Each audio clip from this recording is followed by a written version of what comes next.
ವಿಜಯ್ ಎಂಬ ಯುವಕ ಕೆಲಸ ಇಲ್ಲದೆ ಊರಿಂದ ಊರಿಗೆ ಅಲೆಯುತ್ತಿದ್ದ ಒಂದು ದಿನ ಮಂಗಳೂರಿನ ಒಂದು ದೊಡ್ಡ ಬಟ್ಟೆಯ ಅಂಗಡಿಯ ಹೊರಗೆ ಒಂದು ಬೋರ್ಡ್ ಕಾಣಿಸಿತು.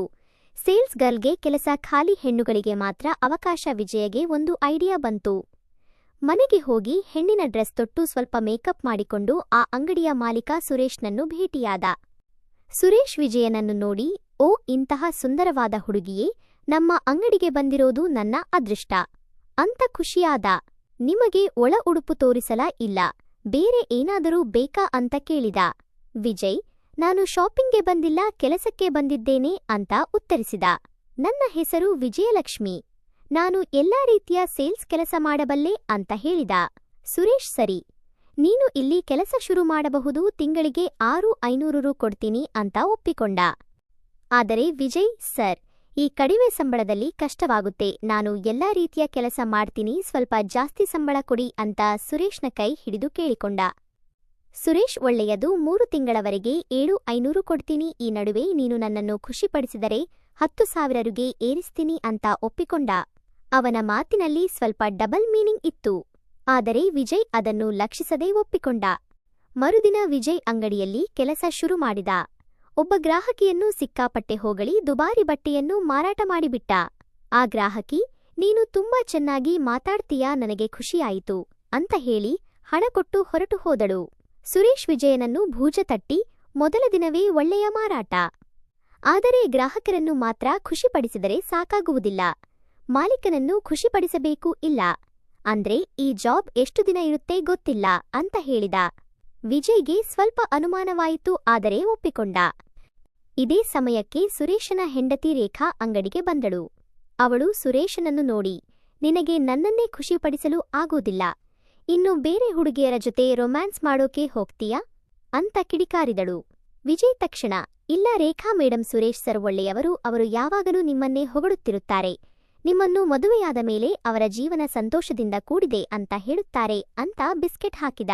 ರೇಖಾ ಖುಷಿಯಾಗಿ, ನೀನು ಒಳ್ಳೆಯ ಕೆಲಸ ಮಾಡಿದೆ ಸುರೇಶ್. ವಿಜಯಲಕ್ಷ್ಮಿ, ನನಗೆ ತುಂಬಾ ಇಷ್ಟವಾಯಿತು, ಇವತ್ತು ರಾತ್ರಿ ನನ್ನ ಸ್ನೇಹಿತರ ಜೊತೆ ಒಂದು ಚಿಕ್ಕ ಪಾರ್ಟಿಗೆ ಇವಳನ್ನು ಮನೆಗೆ ಕರೆದುಕೊಂಡು ಬಾ ಅಂತ ಹೇಳಿ ಹೊರಟು ಹೋದಳು.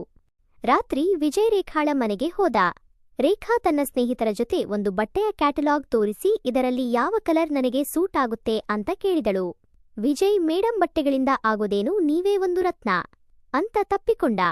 ರೇಖಾಳ ಸ್ನೇಹಿತರು, ನಮಗೂ ಬಟ್ಟೆ ತೋರಿಸು ಅಂತ ಕೇಳಿದಾಗ ವಿಜಯ್ ಎಲ್ಲರನ್ನೂ ಮಾತಿನಿಂದ ಮಂತ್ರಮುಗ್ಧರನ್ನಾಗಿ ಮಾಡಿ ಒಂದಿಷ್ಟು ದುಬಾರಿ ಬಟ್ಟೆಗಳನ್ನು ಮಾರಾಟ ಮಾಡಿಬಿಟ್ಟ. ರೇಖಾ, ನೀನು ನಮಗೆ ಸಿಕ್ಕಾಪಟ್ಟೆ ಲಾಭ ತಂದುಕೊಟ್ಟೆ, ಇನ್ಮೇಲೆ ನೀನು ನಮ್ಮ ಮನೆಯಲ್ಲೇ ಇರು, ರೆಂಟ್ ಕೊಡಬೇಕಾಗಿಲ್ಲ ಅಂತ ಒಪ್ಪಿಕೊಂಡಳು. ವಿಜಯ್, ಇಷ್ಟು ದೊಡ್ಡ ಮನೆಗೆ ರೆಂಟ್ ಕೊಡಲು ನನಗೆ ಆಗೋದಿಲ್ಲ ಅಂತ ತಡವರಿಸಿದ. ಆದರೆ ರೇಖಾ, ನೀನು ಯಾಕೆ ರೆಂಟ್ ಕೊಡಬೇಕು, ಫ್ರೀಯಾಗಿಯೇ ಇರು ಅಂತ ಒತ್ತಾಯಿಸಿದಳು. ವಿಜಯ್ ಖುಷಿಯಾದ.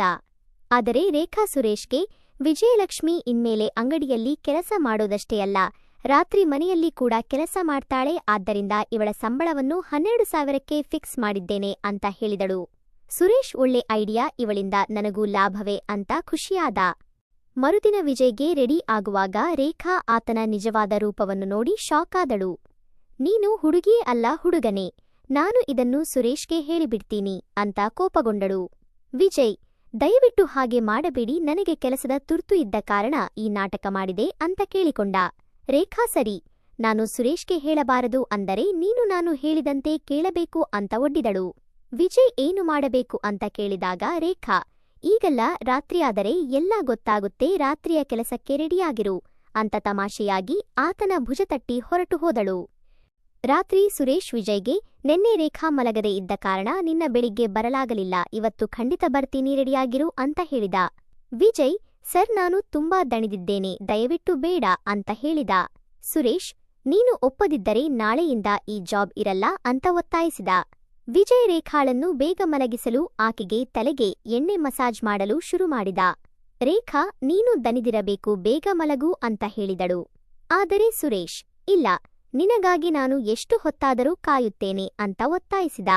ಕೊನೆಗೆ ರೇಖಾ ದಣಿದು ಮಲಗಿಬಿಟ್ಟಳು. ಸುರೇಶ್ ವಿಜಯನ ಬಳಿ ಬಂದು ರೊಮ್ಯಾನ್ಸ್ ಮಾಡಲು ಟ್ರೈ ಮಾಡಿದ. ವಿಜಯ್, ಸರ್, ದಯವಿಟ್ಟು ಬೇಡ, ನಾನು ಒಳ್ಳೆಯ ಕೆಲಸಗಾರನಾಗಿರಲು ಬಯಸುತ್ತೇನೆ ಅಂತ ಹೇಳಿದ.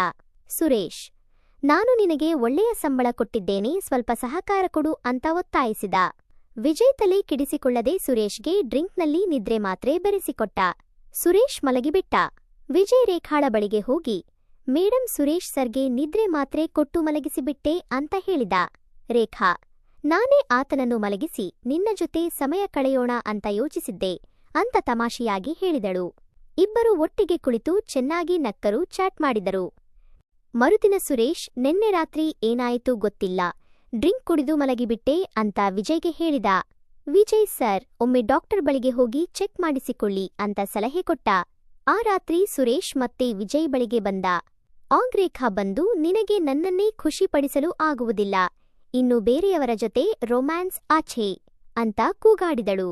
ಸುರೇಶ್, ನಾನು ಯಾವಾಗಲೂ ನಿನ್ನನ್ನೇ ಪ್ರೀತಿಸುತ್ತೇನೆ ಅಂತ ಸಮಾಧಾನ ಮಾಡಲು ಟ್ರೈ ಮಾಡಿದ.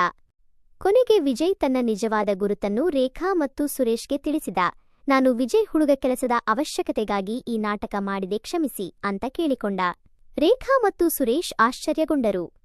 ನೀನು ಒಳ್ಳೆಯ ಕೆಲಸಗಾರ, ಆದರೆ ಇನ್ಮೇಲೆ ಈ ತರಹದ ಗೊಂದಲ ಮಾಡಬೇಡ, ನಿನ್ನನ್ನು ಕೆಲಸದಲ್ಲಿ ಇರಿಸಿಕೊಳ್ಳುತ್ತೇವೆ ಅಂತ ಒಪ್ಪಿಕೊಂಡರು. ವಿಜಯ್ ತನ್ನ ಕೆಲಸವನ್ನು ಚೆನ್ನಾಗಿ ಮಾಡುತ್ತಾ ಎಲ್ಲರ ಗೌರವವನ್ನು ಗಳಿಸಿದ.